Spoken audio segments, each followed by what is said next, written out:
What's up, everyone? Zane here. And today, I've got a story that every Canadian needs to hear. Forget the political drama, forget the headlines about inflation. Because what dropped this week might be the biggest economic warning Canada has received in years. And almost nobody is talking about it. The Bank of Canada just sounded the alarm on something far more dangerous than a rate hike or a recession. The alarm is for Canada's collapsing productivity. This isn't just an economic metric. This affects your job, your income, your taxes, your country's future. So let's break it down. This week, Bank of Canada Deputy Governor Nicholas Vincent didn't mince words.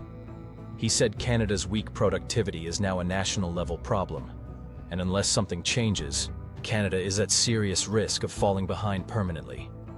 Here's the headline. Canada's productivity growth has been under 0.5% per year for more than 2 decades. For comparison, the US is growing faster. Australia is growing faster. Even some European nations outpace Canada. And when a country's productivity is this low, everything becomes harder. Economic shocks hit harder. Wages stagnate, taxes go up, growth slows, living standards fall. This isn't inflation. This isn't a temporary squeeze. This is structural. So what's the cause? According to the Bank of Canada, it's not one thing. It's everything at the same time. Number 1. Low competition in key industries. Canada's business environment is dominated by a few large companies. Telecom, a handful of giants. Grocery, 3 chains dominate. Banking, you already know. When big players don't get challenged, innovation slows. Number 2. Slow adoption of technology.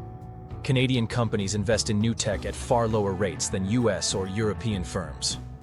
Less automation, less AI, less digital upgrading.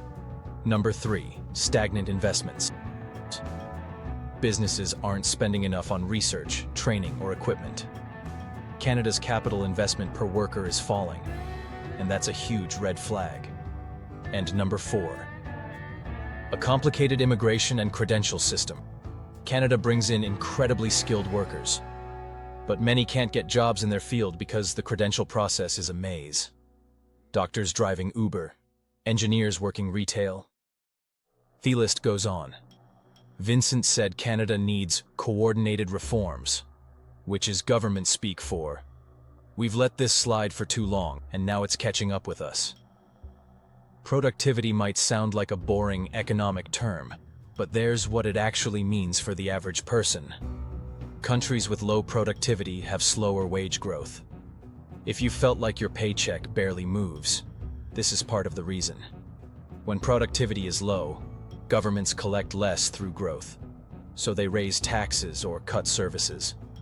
High productivity equals more supply, which equals lower prices. Low productivity equals shortages, which equals higher prices. The Bank of Canada is basically warning. If we don't fix this, Canada's standard of living will decline over time. Not stay flat, decline.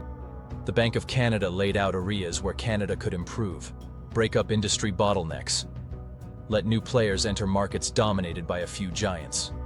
Canada can cut regulatory red tape. Businesses take too long to get approvals, permits, and licensing. Canada should also invest in people.